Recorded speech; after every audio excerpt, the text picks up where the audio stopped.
The morning had started like any other. The gentle hum of the refrigerator, the distant chirping of birds, the soft light filtering through the kitchen window as I prepared Arthur's usual breakfast. He preferred his eggs scrambled, just so, and a strong cup of coffee. I remember humming a forgotten tune as I moved about the familiar space, a sense of contentedness wrapping around me. We had been married for 42 years, and our routine was a comfortable, well-worn blanket. Then, a thud. Not a loud, violent crash, but a muffled, heavy impact that seemed to vibrate through the very floorboards of our home. My heart leaped into my throat. Arthur had gone to the bathroom just minutes before. "Arthur?" I called out, my voice laced with immediate concern. No answer. A cold dread began to creep up my spine, a premonition of something terribly wrong. I rushed down the short hallway, my slippers barely touching the floor, my breath catching in my chest. The bathroom door was slightly ajar. Pushing it open, the scene that greeted me froze the blood in my veins. Arthur lay sprawled on the cool tile floor, an unnatural twist to his body. His eyes were wide, fixed on the ceiling, and his usually ruddy face was alarmingly pale, tinged with blue around his lips. A gurgling sound escaped his throat, a desperate struggle for air that tore at my soul. He looked utterly helpless, utterly lost. My knees buckled, but I somehow managed to stay upright, propelled by a primal surge of terror and a desperate need to act. "Arthur!" I cried, dropping to his side, fumbling for his hand. It was cold, clammy. He was unresponsive. My mind raced, a blur of panic and fragmented thoughts. Emergency, hospital. Help. My shaking fingers scrabbled for the phone I always kept on the small shelf beside the toilet. My vision blurred with tears, but somehow, I managed to dial 911. Each digit felt like an insurmountable obstacle, my thumbs slipping on the smooth plastic. The ringtone seemed to stretch into an eternity before a calm, steady voice answered. 911, what's your emergency? My husband, I gasped, my voice thin and reedy, almost unrecognizable to myself. He's collapsed. He can't breathe. He's not responding. I rattled off our address, the words tumbling out in a frantic torrent. The dispatcher's questions were precise, his tone reassuringly professional, a stark contrast to the earthquake of fear raging within me. He asked about Arthur's symptoms, his age, any known conditions. I answered mechanically, my eyes fixed on Arthur's still form, willing him to breathe, to stir, to show some sign of life. "An ambulance is dispatched, ma'am," the dispatcher informed me. "They're on their way. Stay with him. Keep him comfortable." "How long?" I pleaded, my voice cracking. "How long until they get here?" There was a pause, a moment of silence that felt heavier than lead. "We cannot give an exact ETA, ma'am. They are en route." The uncertainty hung in the air, a cruel, mocking specter. Each ticking second felt like a chisel chipping away at Arthur's life, at my hope. My gaze flickered to the phone again. Robert. Our son. Our only child. He would know what to do. He would be here in a flash. He always had a clear head, a practical solution.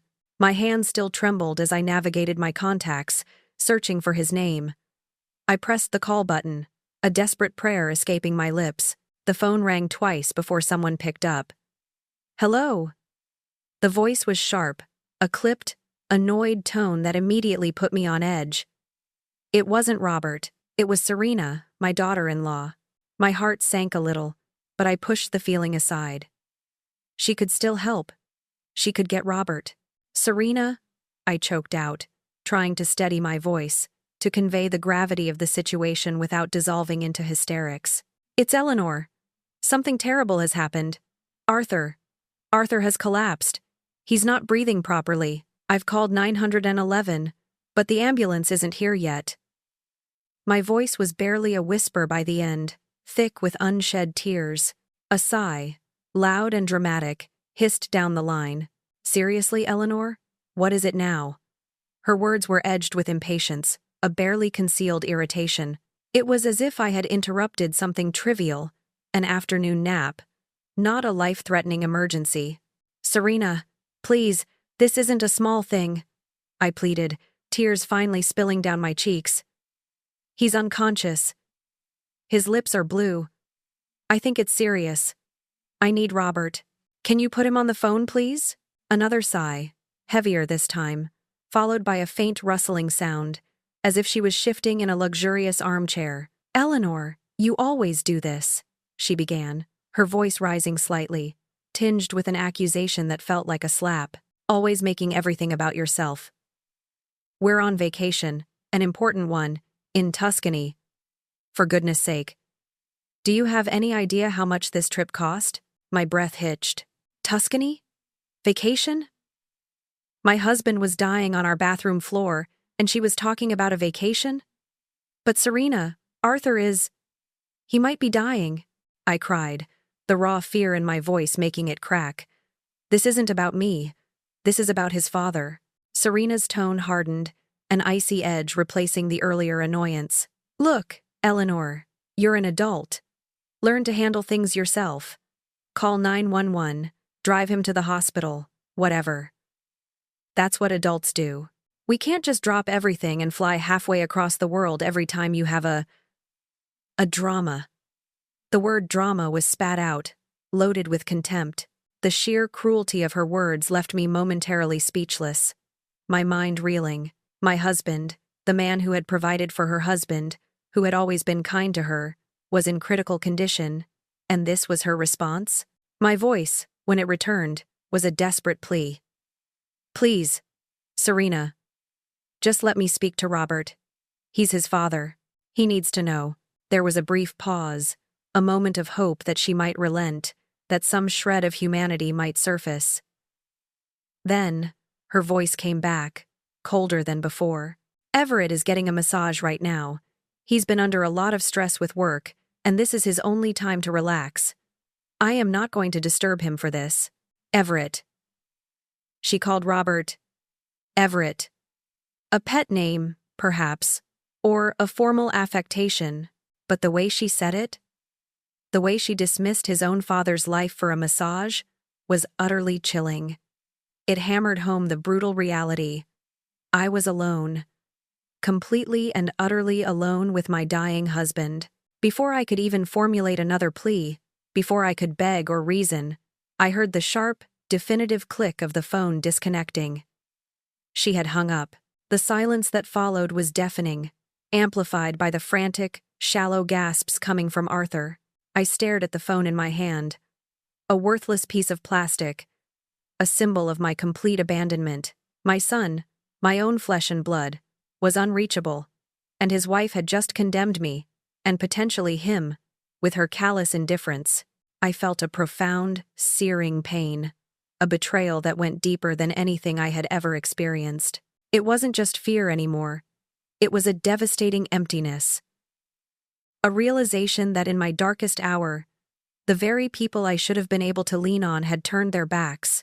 I knelt there, tears streaming down my face, clutching Arthur's cold hand, whispering his name, urging him to hold on, to fight. The minutes dragged by, each one an agonizing eternity, punctuated by Arthur's weakening struggles.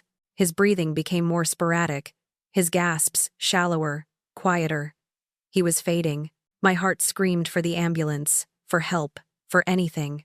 18 minutes later, an eternity compressed into agonizing moments, the blare of a siren finally pierced the morning air. The red and white lights flashed through the living room window as the ambulance skidded to a halt outside.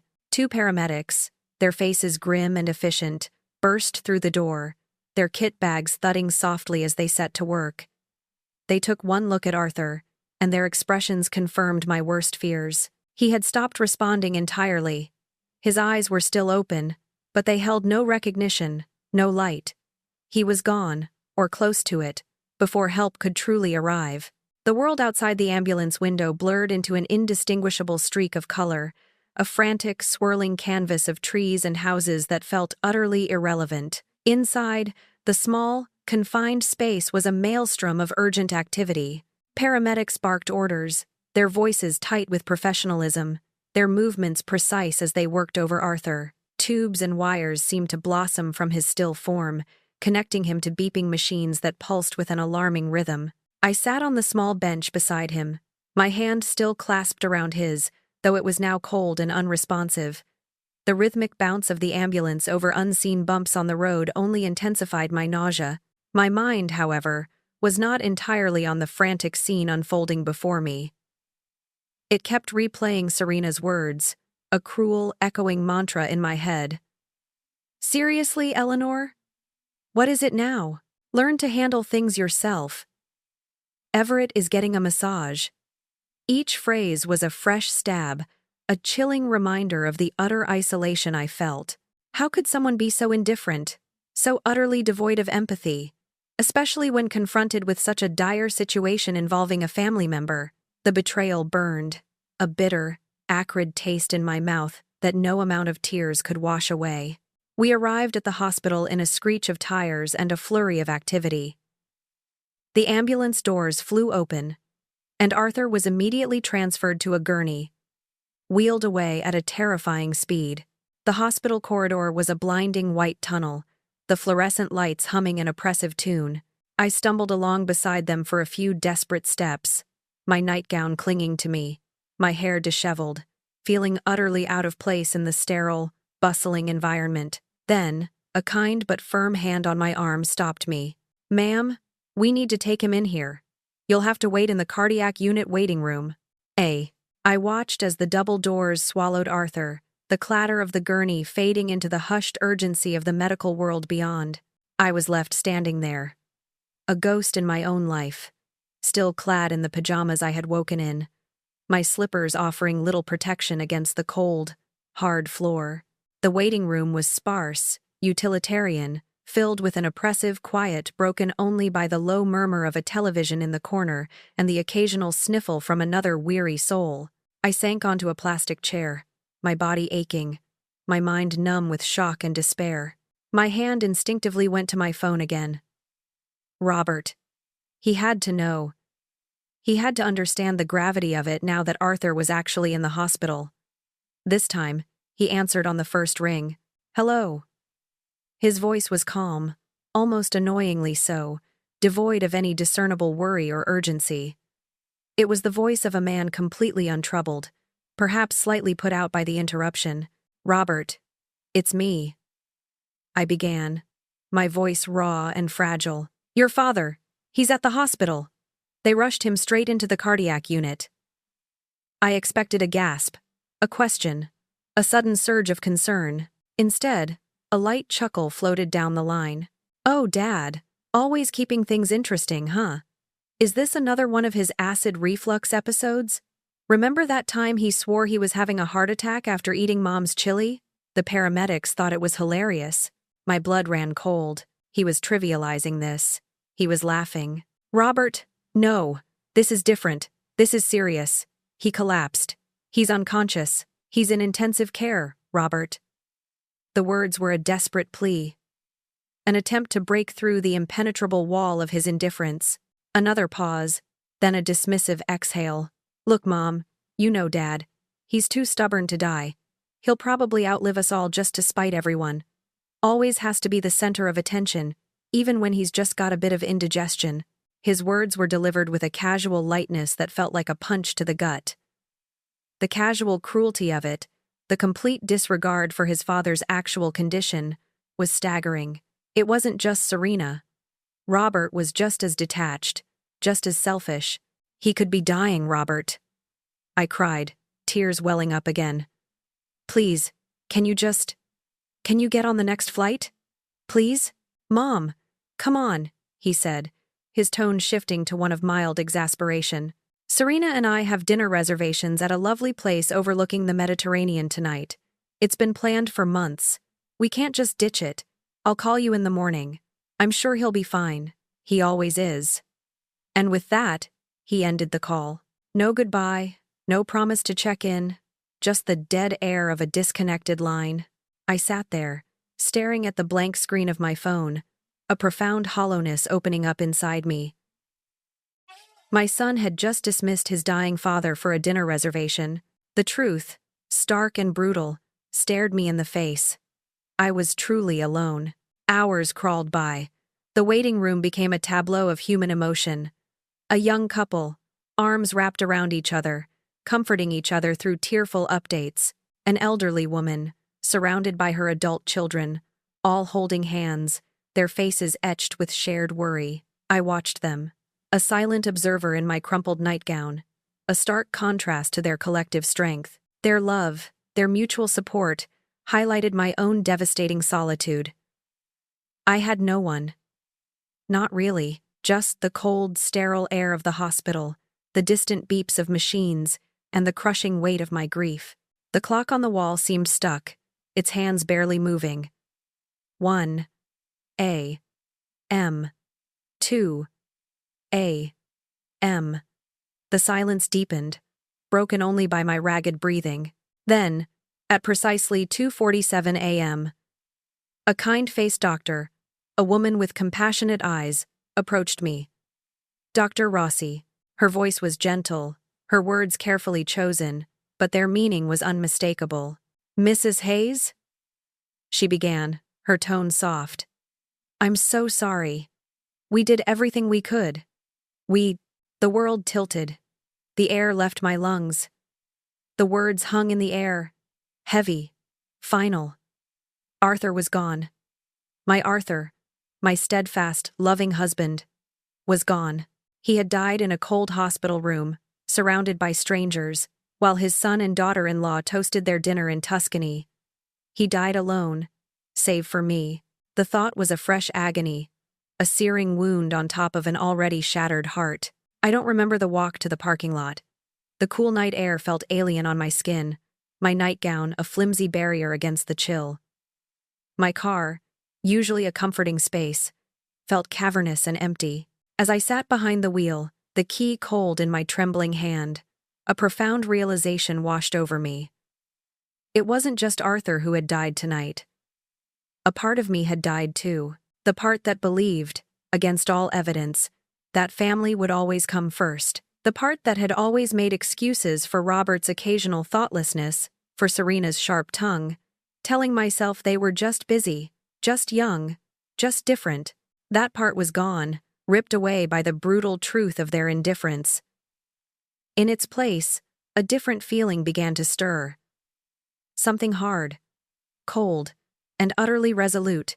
The world had just shown me its true colors, and I had seen the true colors of my son and his wife. And I knew, with a certainty that chilled me to the bone, that things could never be the same again. 2 days. That's all it took for Robert and Serena to cut short their Tuscan holiday and return home. Not out of grief, I quickly realized, but out of a calculated necessity, a performative duty. They arrived at my house, not with red-rimmed eyes or mournful expressions, but with an air of mild inconvenience, as if Arthur's passing had been an ill-timed interruption to their carefully planned luxury. Serena, predictably, was the first to reveal their true feelings. I was in the kitchen, making a cup of tea. The only comfort I could find in the stark silence of a house that now felt too big, too empty. I heard Serena's hushed voice from the living room, a low, irritable murmur. "Can you believe the dramatic timing, Chloe?" she complained into her phone, completely unaware I was within earshot. 2 days! We had to cut our trip short by 2 whole days. The private chef was booked, the vineyard tour was tomorrow. Honestly, Arthur always had a flair for the theatrical, even in death. The cup rattled in my hand, nearly slipping from my grasp. Dramatic timing? Theatrical? My husband had died alone, his last moments a desperate struggle for breath, while his son and daughter-in-law sipped wine and enjoyed massages. And she saw it as an inconvenience, a theatrical flourish. I walked into the living room, my presence like a sudden drop in temperature. Serena stiffened, quickly ending her call, her phone disappearing into her designer handbag. Robert, who had been idly scrolling on his own phone, looked up, a forced expression of concern replacing his earlier boredom. "Mom, we're so sorry," Robert began, a well-rehearsed line, devoid of any real feeling. I cut him off, my voice steady, though a tremor ran through my hands. "You did know," I stated, my gaze fixed on Serena, then on Robert. I told you exactly how serious it was. I told you he was unconscious, that his lips were blue, that he was in intensive care. You knew, and you chose to ignore it. Serena, ever the picture of cool disdain, slowly lowered her oversized sunglasses, revealing eyes that were not red from crying, but sharp and calculating. Eleanor, please. Arthur had so many false alarms over the years. Remember that acid reflux? That time he thought he had a broken leg, but it was just a pulled muscle? He cried wolf so many times, it was hard to take it seriously. False alarms.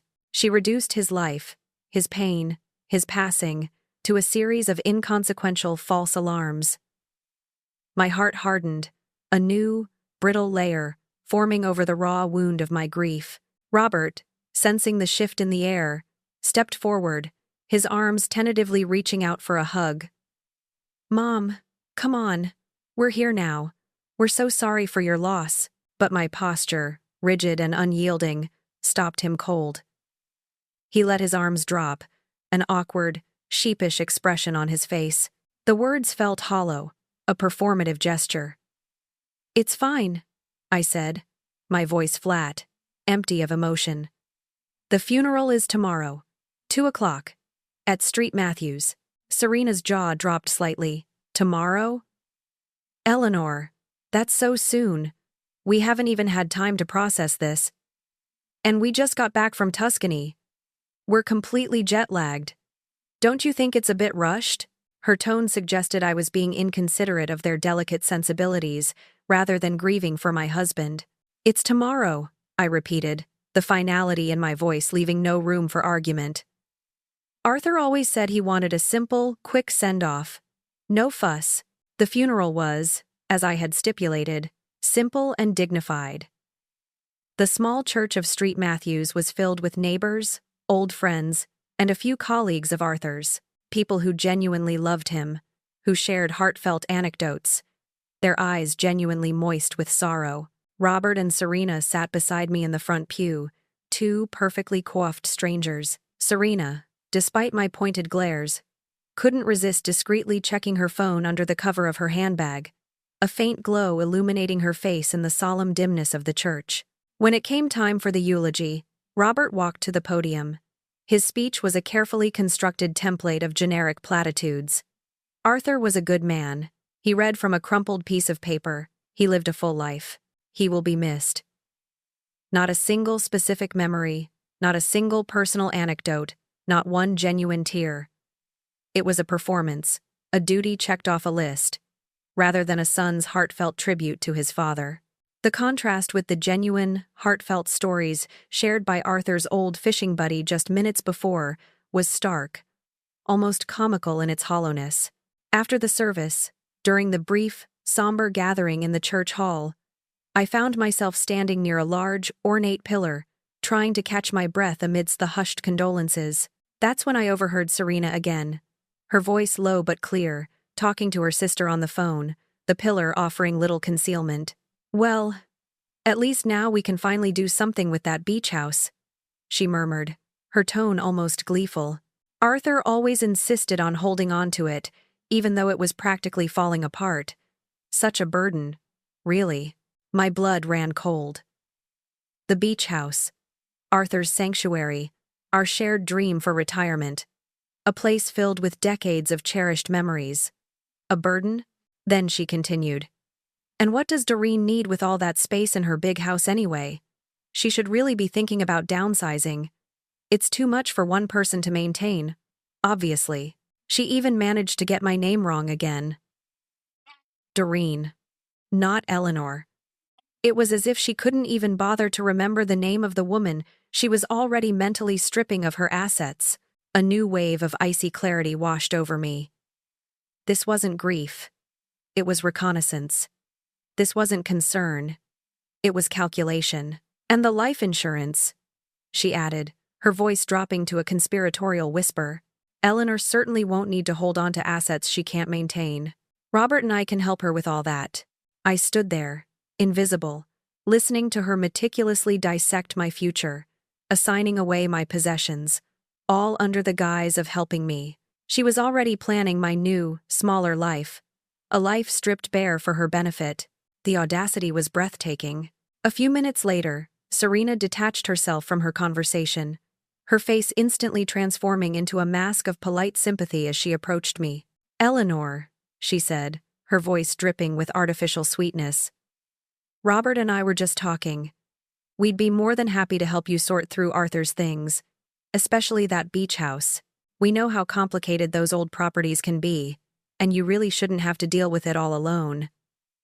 Her eyes, however, held no warmth, only a predatory gleam. I simply nodded, a tight smile on my lips. My heart was no longer breaking, it was hardening. As I watched her turn and walk away, her back straight, her stride confident, a new feeling bloomed within me. It wasn't grief, nor anger, nor even despair. It was a quiet, unshakable resolve. They had shown me their cards. Now, it was my turn. The silence in the house, 3 days after Arthur's burial, was an oppressive weight. Every object, every empty space, echoed his absence. I was still navigating the numb haze of grief, attempting to piece together the fragments of a life that felt suddenly shattered, a life that, I was beginning to realize, had been meticulously observed and coldly calculated by those closest to me. The thought was a raw, unwelcome intrusion. My solitude was interrupted by an unexpected ring of the doorbell. I answered it, expecting perhaps a sympathetic neighbor with a casserole or a delivery of flowers. Instead, a man stood on my porch, impeccably dressed in a dark suit, holding a slim leather briefcase. He had a serious, professional demeanor and a kind, but somber expression. "Mrs. Hayes?" he inquired, his voice gentle but firm. "My name is Beckett. Mr. Beckett. I'm an attorney." I frowned, a ripple of confusion breaking through my grief-induced fog. "Mr. Beckett? I'm afraid I don't recognize your name. My husband and we've always used Mr. Davies for our legal matters. For over 20 years, Mr. Beckett offered a faint, sad smile. "Yes, Mrs. Hayes. I'm aware of Mr. Davies. However, Mr. Arthur Hayes engaged my services quite recently, about 6 months ago, actually, for private matters that he never mentioned to Mr. Davies, or, it seems, to you." His gaze was unwavering, hinting at a hidden depth to his visit. A shiver traced its way down my spine. Private matters? Arthur never kept secrets from me, not important ones. A knot of unease began to tighten in my stomach. "Oh," I managed, the word barely a whisper. "May I come in, Mrs. Hayes?" he asked, his voice softening. "There are some things about your husband's final wishes that you need to know, before the will is formally read next week, with your son and daughter-in-law present." He paused, his eyes conveying a silent message. "I believe these revelations might be difficult to hear in front of your family." His words, loaded with a quiet urgency, confirmed my growing suspicion that something far more complex, and perhaps sinister, was at play. I nodded, stepping aside to let him into the silent house. He followed me to the living room, declining my offer of tea, and sat opposite me on the sofa. He opened his briefcase, revealing a single, thick, manila envelope.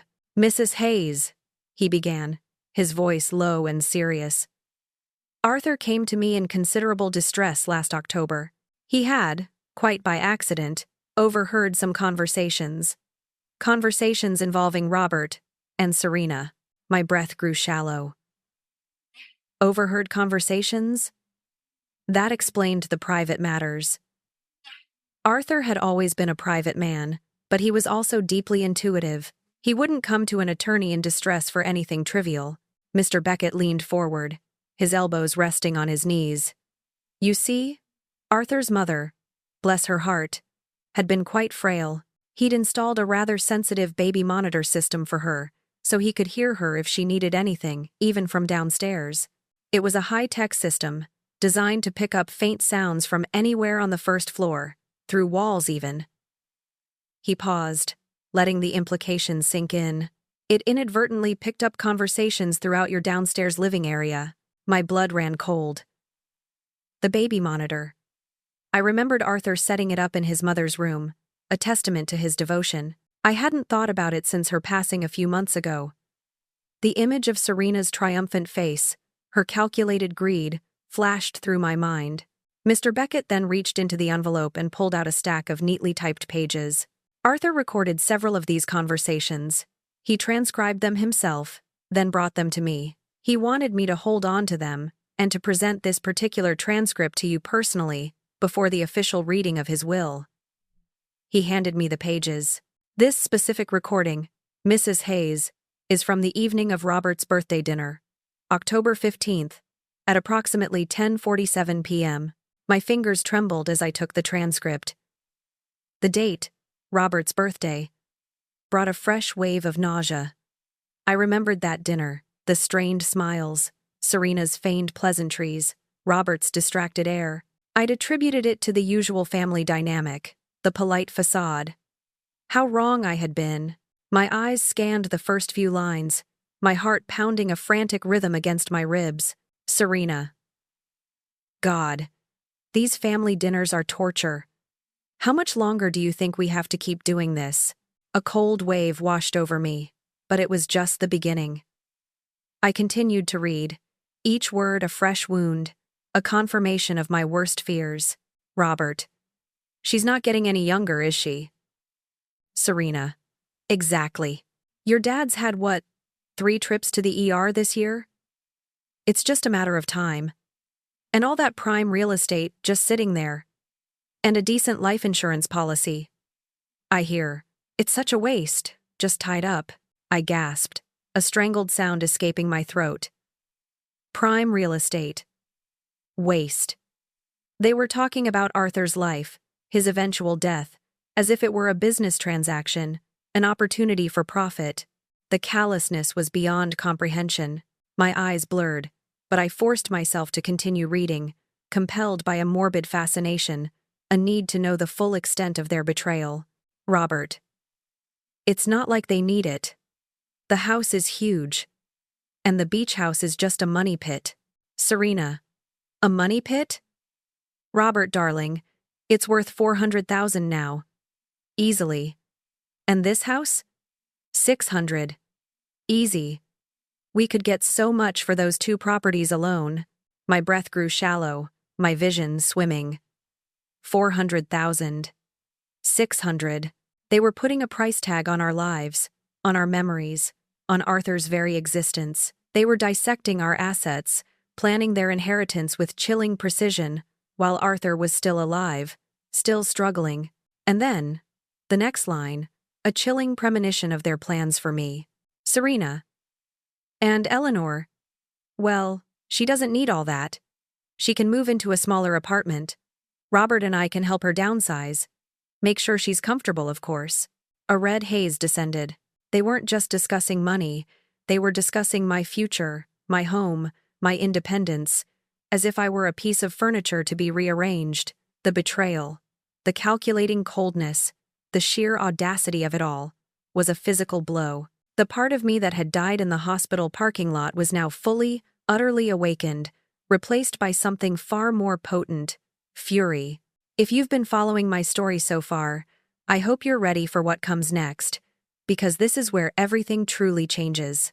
It's a testament to how even in the darkest moments, courage can rise from betrayal. Please like this video, share it with someone who needs to hear it, and subscribe to keep up with the rest of my journey. I continued to read the transcript, each word a hammer blow against my heart. My vision blurred, tears blurring the neat black text on the page, but I couldn't stop. I had to know the full extent of their monstrous betrayal. Serena. Honestly, Everett, maybe it wouldn't be the worst thing if your father's next health scare was actually serious. I mean, think of the relief. No more struggling with the stairs, no more doctor's visits. Just peace. A gasp caught in my throat. Peace. Not just wished, but openly speculated on it, hoped for it. This wasn't just greed. It was chillingly malevolent. Serena. We could sell the big house, Move Eleanor into one of those nice senior communities, the ones with the golf courses. She'd love that. And free up all that capital. Think of what we could do with it. That European trip we've always talked about, the new car, finally upgrading the kitchen. She was planning my entire future, my displacement, my gilded cage in a senior community, all to liquidate Arthur's assets for her own selfish desires. The audacity, the cold, calculating lack of remorse made my stomach churn. Robert. Faintly. Jesus, Serena. Robert's reaction was barely a whisper, a weak, almost imperceptible protest. Not a condemnation, not an active objection, just a faint, anemic Jesus. He was complicit. He didn't stop her. He didn't even argue. He simply allowed her vile fantasy to unfold, a silent accomplice to her monstrous plans. Serena. What? It's not like I'm saying anything that isn't true. And we'd be happier with their money. Obviously, that's how inheritance works, Everett. You get the money, you live a better life. Simple as that. Simple as that. The blunt, brutal honesty of her selfishness was breathtaking. She saw our lives, our years of hard work, Arthur's very existence, as merely a means to an end for her own comfort and luxury. The transcript continued, detailing Serena's excited chatter about renovating the beach house, turning it into their personal escape, a party pad. Robert's responses, while less enthusiastic than Serena's, were still active participants in the conversation, discussing the market value of our properties, calculating the exact payout of Arthur's life insurance policy, meticulously tallying the potential windfall from his father's impending death. They were discussing Arthur's demise and their inheritance as if it were a casual dinner conversation about the weather. My hands were shaking violently as I finished the last page. Arthur, my Arthur. He had heard every single word of this calculating, cruel exchange. He had listened to his own son and daughter-in-law dissect his life, anticipate his death, and plot their future based on his demise. The pain he must have felt, the crushing betrayal, was unimaginable. My heart ached for him, for the silent suffering he must have endured in his final months. He must have been devastated. Mr. Beckett, his expression solemn, confirmed my thoughts. Arthur was indeed devastated. Mrs. Hayes. He came to me the very next day. He wanted to change his will immediately. He felt deeply betrayed. And he wanted to ensure that his legacy, and your future, were protected. His legacy? I managed to choke out, my voice raw. Yes, Mr. Beckett affirmed, his eyes gentle. Arthur, with my assistance, created an entirely new will. A separate will, distinct from your joint will, which mostly dealt with joint property ownership and was quite outdated. This new will addressed all of his individual properties, his portion of your joint assets, and his substantial life insurance policy. I braced myself, wondering what vengeful act Arthur might have taken, what punitive measure he might have exacted on Robert and Serena. Mr. Beckett leaned forward, his voice dropping slightly. Arthur established a trust, a rather substantial trust. He named it the Arthur Holloway Memorial Trust for Cardiac Care. Its purpose is to fund emergency cardiac treatment for uninsured patients. He specified that no patient ever be turned away due to lack of funds. He wanted to help people avoid the kind of crisis he faced, to ensure that families wouldn't be left helpless. My eyes widened, a fresh wave of tears, this time of profound love and admiration for Arthur, stinging them. Even in his deepest pain, his betrayal, he thought of others. He channeled his hurt into a legacy of compassion. He was truly a remarkable man. And what about me? I asked, my voice barely above a whisper. You, Mrs. Hayes, are the sole beneficiary of the trust during your lifetime, Mr. Beckett explained. All income generated by Arthur's assets will be directed to you for your comfort and living expenses. The principal remains untouched, funding the trust's mission. After your passing, the entirety of the trust will continue to fund the cardiac care initiative in perpetuity. Robert and Serena, I'm afraid, inherit absolutely nothing from Arthur's estate. No properties, no life insurance, no financial assets. A dizzying mix of emotions washed over me. Shock, relief, vindication, but most of all, a profound, aching understanding of Arthur's immense love and silent strength. He had protected me, even after his death. He had seen their greed, understood their intentions, and, without a word to me, had moved to shield me from their predatory clutches. Mr. Beckett then reached into his briefcase again, pulling out a small, discreet, digital recorder. Arthur also wanted you to hear this, Mrs. Hayes. He recorded it in December, a couple of months after the first conversation. He pressed a button, and Serena's voice, sharp and distinct, filled the quiet living room. Serena. Eleanor will be manageable once Arthur's gone. She's too timid to fight us. We'll just tell her what we're doing, and she'll comply. And it won't be long now. I just know it. He's looking terrible, just a matter of weeks probably. Her voice, cold and devoid of any human feeling, spoke of my timidity, my manageability, my husband's imminent demise. It was a prediction, a calculated assumption of my weakness, a smug certainty that I would be easily manipulated once Arthur was out of the way. I reached out, my hand trembling, and pressed the stop button on the recorder. The silence that followed was heavy, pregnant with a new, fierce resolve. Arthur hadn't just created a trust, he had laid bare the truth. He had shown me the enemy, and he had given me the tools to fight back. In those final months, while I thought he was simply living his life, he was quietly, meticulously, protecting me from a future I hadn't even suspected. He was protecting me from our own son and his avaricious wife. My sorrow for his loss was now entwined with a steely determination to honor his memory, and to ensure his final, compassionate wishes were fulfilled. Mr. Beckett watched my reaction, his gaze steady and knowing. He allowed me a moment to absorb the full weight of what I had just learned, to process the shock, the anger, the profound sense of Arthur's quiet strength. Then, he spoke again, his voice carefully measured. Arthur had very specific instructions, Mrs. Hayes, he explained, leaning back slightly. He wanted all of this information, the transcripts, the recordings, the details of the new will, to be revealed only after Robert and Serena had clearly shown their true intentions regarding the estate. He suspected, quite rightly, that they would waste no time in pressuring you to sell properties, to sign things over, to help you manage your affairs. My mind flashed back to Serena's helpful suggestions at the funeral gathering, her greedy pronouncements about the beach house and my own home. Arthur had predicted it. He knew them, truly knew them, in a way I hadn't allowed myself to believe. He had anticipated their every move, and he had laid a trap I was now, unwittingly, a part of. As if on cue, a sudden vibration startled me. My phone, resting on the coffee table, buzzed to life. I looked down. Robert's name illuminated the screen, a chilling confirmation of Mr. Beckett's words. The timing was almost theatrical, a darkly ironic twist in this already surreal afternoon. I looked up at Mr. Beckett, who offered a subtle, encouraging nod. This was it.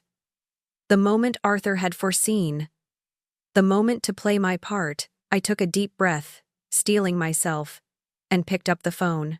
"Hello, Robert," I said, striving for a calm, measured tone, trying to erase the tremor from my voice. "Mom! Just checking in." Robert's voice was warm, almost jovial, laced with an artificial concern that grated on my nerves. "How are you doing? Have you had any time to think about getting some help organizing Dad's things? Serena and I were just talking, and we really want to make sure you're not overwhelmed." Overwhelmed. The word hung in the air, a thinly veiled euphemism for vulnerable and easily manipulated. The casualness with which he approached the subject of his recently deceased father's belongings, not out of respect or sentiment, but out of a clear, almost palpable eagerness to get his hands on them, was sickening. "Oh yes, Robert," I replied, allowing a touch of weariness into my voice, playing the part of the grieving, slightly overwhelmed widow. "I have been thinking about it, and, actually, I think it would be best if we all sat down together soon. There are some things about your father's final wishes that we really need to discuss." I emphasized final wishes, letting the words hang in the air. A subtle hint of the storm to come. There was a beat of silence on the other end, then Robert's voice, suddenly sharper, eagerly enthusiastic. "Oh? Wonderful. What a great idea, Mom. The sooner the better, right? We can get all the paperwork sorted. Maybe tomorrow, we can finally get started with, the beach house papers. Those can be a bit complicated." The thinly veiled greed in his voice was unmistakable, a direct echo of Serena's words in the transcript. "Tomorrow sounds perfect, Robert," I confirmed, my voice steady now, tinged with an internal chill. "Let's meet here at 2 p.m. Great. We'll be there. And Mom, remember, we're here for you.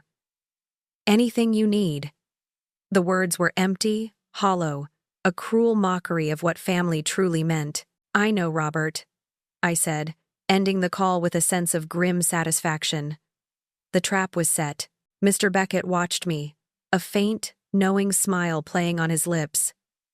He began to gather his papers, carefully placing the transcripts and the recorder back into the manila envelope. "Mr. Beckett," I said, my voice firm now, imbued with a newfound resolve. "Could I please have copies of everything? Everything Arthur signed, everything he recorded. I want to have it all." "Of course, Mrs.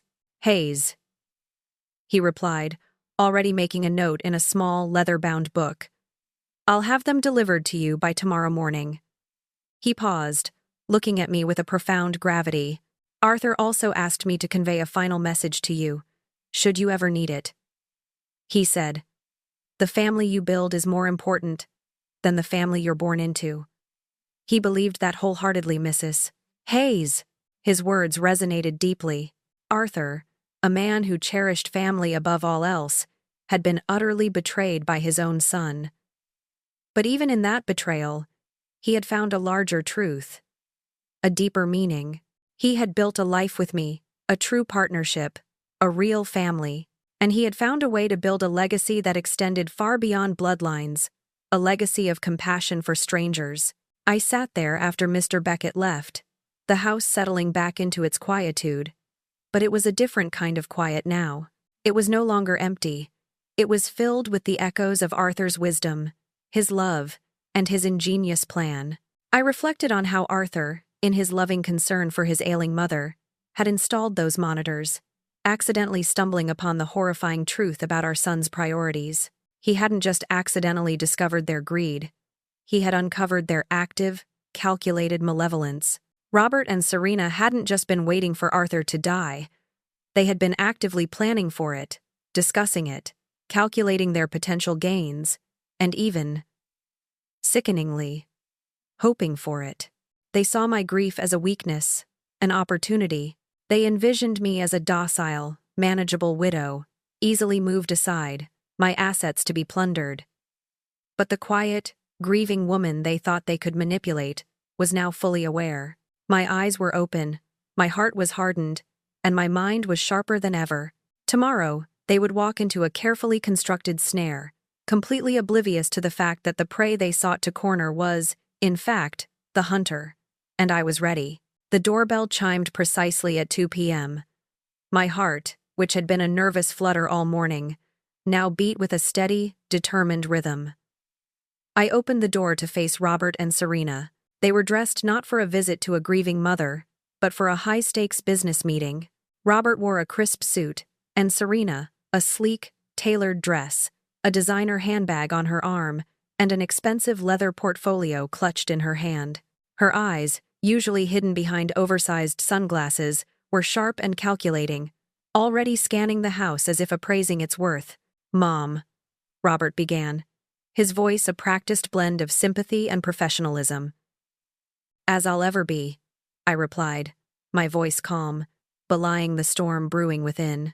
I led them into the living room, the very room where I had heard Serena's chilling conversations, and later, where Mr. Beckett had unveiled Arthur's meticulous plan. Serena, without hesitation, bypassed the comfortable armchair I usually occupied, making a beeline for Arthur's favorite recliner. She settled into it as if it were her rightful throne, then snapped open her portfolio. Out spilled a cascade of documents: property assessments, real estate market analyses, brochures for senior living communities, and, most damningly, a stack of architectural drawings. "Eleanor," Serena began, her tone shifting seamlessly into a patronizing lecture.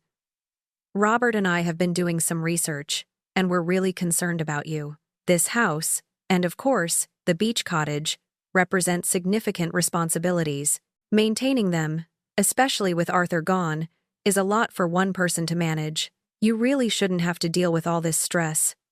She spread the documents across the coffee table, her manicured finger tapping on a particularly daunting column of figures. My eyes, however, weren't drawn to the numbers, but to the architectural plans for the beach house. They were detailed, complete with proposed layouts, material samples, and even landscaping ideas. And there, in the bottom right corner of each drawing, was a date. November 15th. Months before Arthur's heart attack. Months before his sudden collapse. This wasn't just some ideas they'd been playing around with, as Serena had claimed. This was a fully fleshed-out plan, conceived and commissioned while Arthur was still alive. "These plans," I said, my voice quiet, picking up a blueprint. "They're dated November 15th. Well, that's almost 2 months before Arthur even had his heart attack, let alone passed away." Serena's composure faltered for a split second, a flicker of irritation crossing her face before she smoothly recovered. "Oh, those? Yes, well, those were just some ideas we've been playing around with. For ages, really. You know, just fantasizing about what we'd do with the place someday. No harm in dreaming, right?" Her laughter was a brittle, forced sound, but the dates on the drawings were a clear betrayal, a testament to their long-term, calculated scheme. Robert cleared his throat, stepping in to redirect. "The point is, Mom, the beach house is a fantastic investment opportunity. With about $200,000 in renovations, it could easily hit $700,000 on the market. That's a huge return." He spoke of it with the dispassionate air of a financial analyst, not a son discussing his deceased father's cherished property. Serena picked up the thread, her eyes gleaming with avarice. "Exactly. So, we propose that Robert and I take over the beach house renovation project.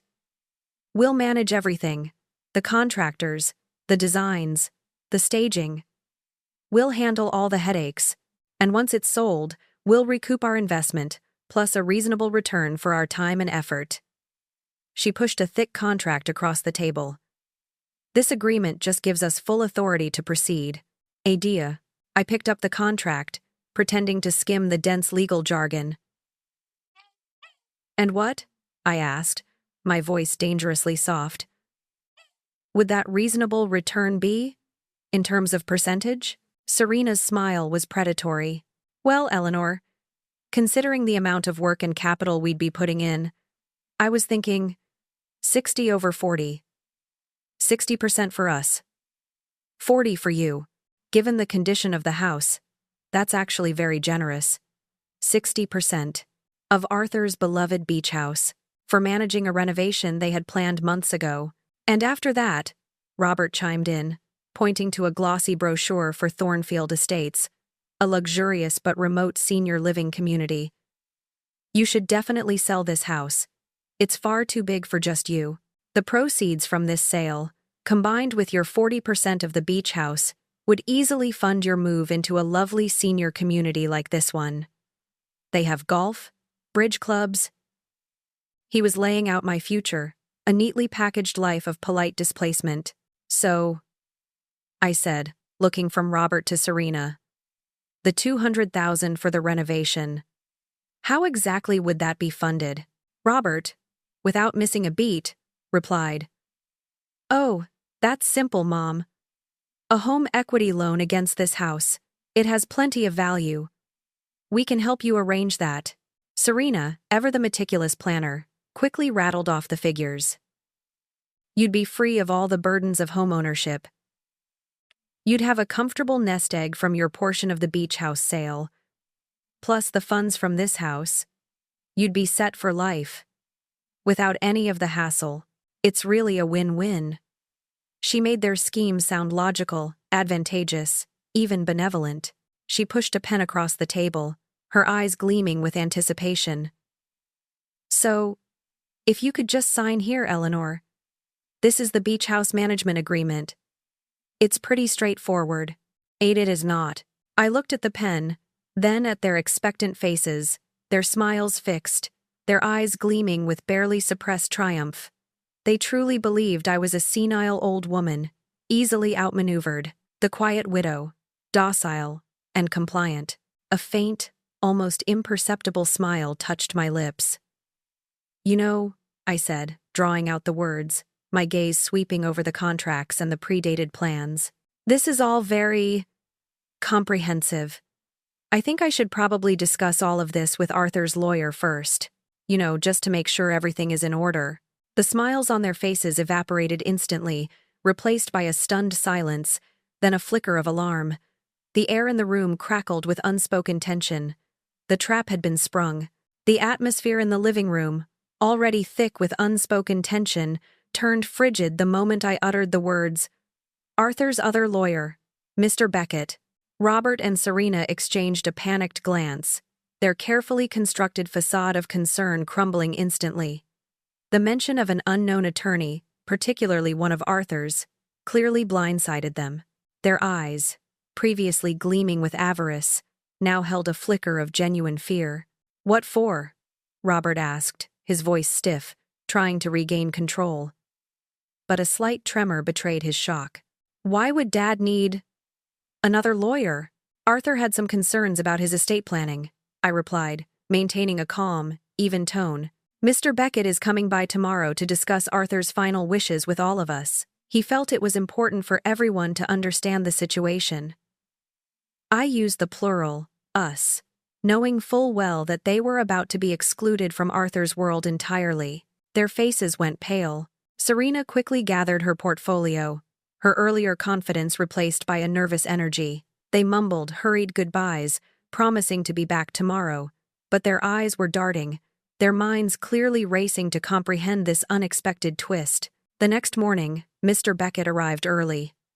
He found me surprisingly composed, a quiet resolve having settled over me. We sat in the living room, reviewing the strategy, going over the precise sequence of events. He was meticulous, ensuring I understood every detail, every nuance of Arthur's plan. First, he would review the original will, the one they were familiar with. Then, he would drop the bombshell of the amended trust. And finally, the recordings, the undeniable proof of their calculated betrayal. Robert and Serena arrived promptly at 2 p.m., a grim determination etched on their faces. They had clearly spent the night in a frantic attempt to regain their composure, but the undercurrent of unease was palpable. Serena, with a forced air of normalcy, again settled into Arthur's chair, her expression a careful blank. Robert stood beside her, his arms crossed, his gaze wary. Mr. Beckett, ever professional, began without preamble. He offered condolences again, then smoothly transitioned into business. As you know, Robert and Serena, Arthur and Eleanor's joint will outlines their wishes regarding their shared assets. I believe you both are familiar with its contents. They both nodded, Serena even offering a tight, unconvincing smile. However, Mr. Beckett continued, his voice steady, Arthur felt it necessary to make some rather significant changes to his own estate planning in the months before his passing. Changes? Robert interjected, his voice sharp. What kind of changes? Based on what information? The information Arthur came across quite by accident revealed certain intentions regarding his assets and, indeed, Mrs. Hayes's future that he found deeply troubling. Mr. Beckett stated, his eyes directly on Robert and Serena. Without another word, he reached into his briefcase and pulled out the small digital recorder. Serena's eyes widened in horror. What is that?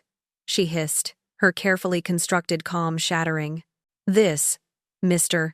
Beckett explained, his voice even, is a recording device. Arthur had installed a sensitive baby monitor system for his ailing mother. As you heard yesterday.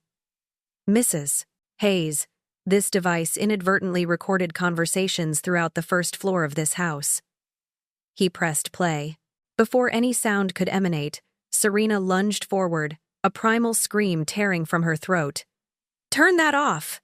That's illegal! You can't record us without our permission!" She tried to snatch the recorder from his hand, her face contorted in fury and fear. Mr. Beckett, a man clearly accustomed to high-stakes confrontations, simply raised a hand, stopping her without touching. "Mrs. Hayes, please calm down.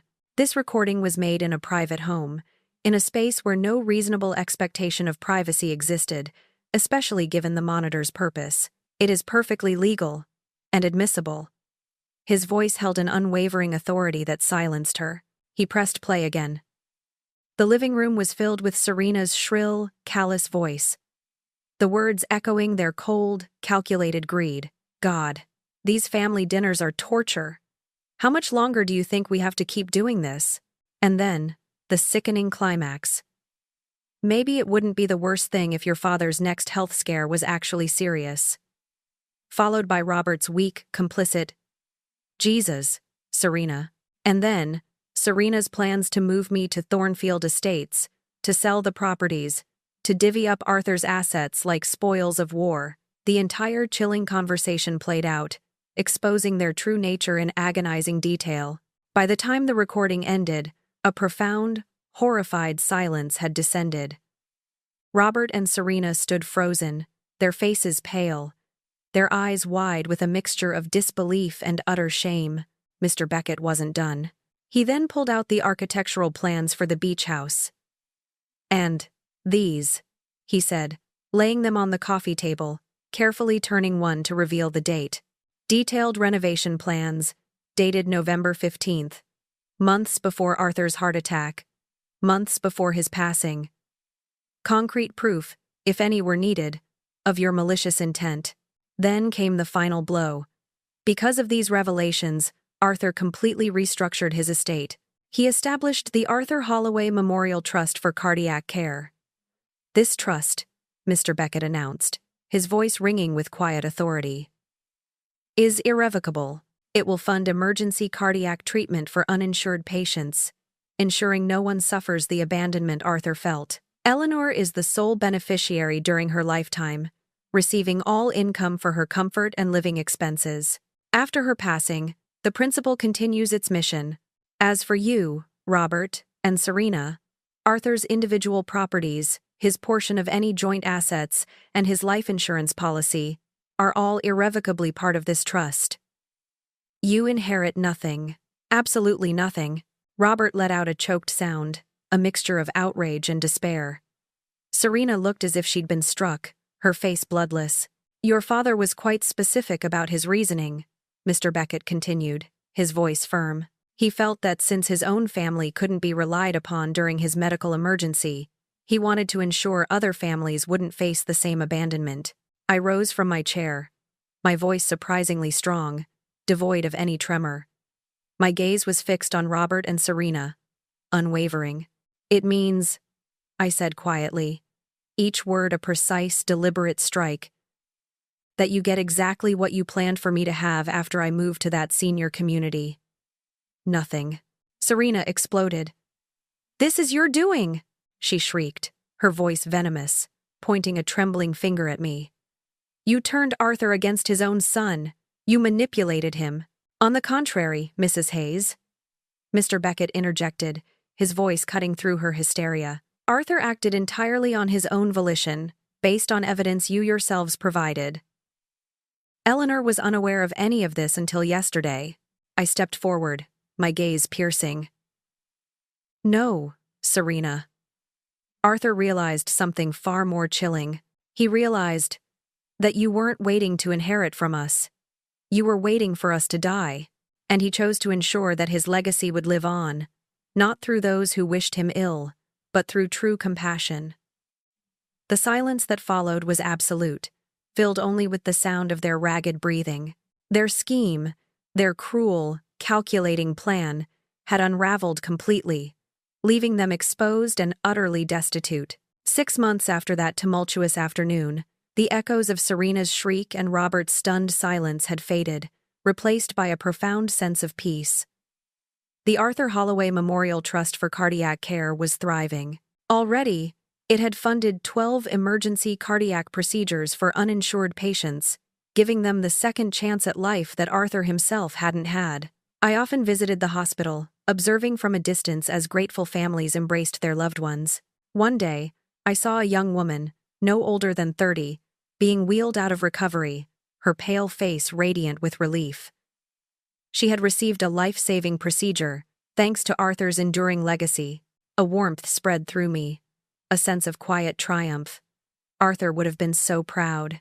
News filtered through Mr. Beckett that Robert and Serena's divorce had been finalized. Serena, it turned out, was as loyal to her bank account as she was to her husband. The moment the inheritance vanished, so did she. Robert was left adrift, sending me desperate texts and calls, filled with self-pity and hollow apologies. Each time, I read them, a pang of sorrow for the son I once knew. But then, with a heavy heart, I deleted them. Some wounds, I realized, ran too deep to heal, and some betrayals carved chasms too wide to bridge. I decided to keep my home. It was filled with memories, both happy and painful, but it was my home. I changed all the locks, updated the security system, and ensured that Robert and Serena no longer had any access to the life they had so eagerly tried to dismantle. The house felt lighter, cleaner, a sanctuary once more. One crisp autumn afternoon, Mr. Beckett arrived at my door with a small, intricately carved wooden box. "Arthur asked me to give this to you, Mrs. Hayes, 6 months after his passing," he explained, his eyes twinkling kindly. "He wanted to give you time to grieve and to find your footing." Inside, nestled on a bed of velvet, lay a letter in Arthur's familiar handwriting and a single, gleaming silver key. My hands trembled as I opened the letter. "My dearest Eleanor, if you are reading this, then my fears have been realized, and my plan has unfolded as intended. I hoped, truly, that Robert and Serena would choose family, love, and compassion, but their greed spoke volumes. Even before I left this world, the recordings, the plans they made, they were meant to protect you, my love, to expose their true nature, and to free you from their clutches. The silver key is for a small cabin in Montana. I bought it quietly, with the intention of surprising you for our 50th anniversary, a place of peace, of wild beauty, where we could have spent our golden years, away from the noise and the complications. It's a place for new beginnings, my love. Live the rest of your life for yourself. Travel, explore, paint the landscapes you love. Don't let anyone dim your light. Be glorious, completely free. All my love. Always, Arthur." Tears streamed down my face, but they were not tears of sorrow. They were tears of profound love, of gratitude, and of a burgeoning sense of absolute liberation. Arthur, even in death, had given me the ultimate gift: freedom. Within a week, I had booked a flight to Montana. The cabin was nestled deep in the mountains, a cozy haven surrounded by towering pines and the crisp, clean scent of pine and fresh air. Inside, on a small wooden mantelpiece, sat a framed photo. Our honeymoon. 2 young, joyful faces beaming at the camera. Beneath it, a small, handwritten note from Arthur. "Welcome home, my love." That winter, in the quiet solitude of the cabin, I expanded the trust. I added a grief counseling program, understanding that sometimes the people left behind need to learn how to build a life worth living. Arthur had given me a new life, and I wanted to help others find theirs too. A year later, my life was a tapestry woven with purpose and peace. I split my time between my home, now a vibrant space filled with new hobbies, and the Montana cabin. I volunteered at the local animal shelter, took up kayaking on the pristine mountain lake, and started a sprawling garden. Robert's calls still came, persistent and pathetic, but I simply listened to his voicemail, deleted them, and never returned them. The silence I offered was not out of cruelty, but self-preservation. One sunny afternoon, I stood at Arthur's headstone, a bouquet of freshly picked wildflowers in my hand. "I'm not lonely anymore, Arthur," I whispered, a gentle smile gracing my lips. I'm not afraid anymore. I'm free. As I turned to leave, a figure huddled on a nearby bench caught my eye. It was Robert, his shoulders slumped, his face gaunt, a shadow of the ambitious man he once was. Our eyes met. There was no anger left in me, only a deep, abiding sadness for the path he had chosen. I walked over to him, my shadow falling over his defeated form. Robert, I said, my voice soft. He flinched, then slowly looked up. Mom, he mumbled, his voice hoarse. I'm so sorry. I messed up everything. I looked at him, truly looked at him, and saw a broken man. I forgive you, Robert, I said, my voice clear and steady. I forgive you for the pain you caused, for the choices you made. I saw a flicker of hope in his eyes, a desperate yearning for reconciliation. But forgiveness, I continued, gently, doesn't mean forgetting. And it doesn't mean rebuilding trust. That's something you destroyed. And it's not something I can put back together. He just stared at me, defeated. I placed my hand on his shoulder for a moment, a final gesture of goodbye, then turned and walked away. I drove off, leaving the cemetery behind, leaving the ghosts of my past in their rightful place. The road ahead stretched out, open and inviting. I was choosing happiness. I was choosing peace. Finally, gloriously, completely free.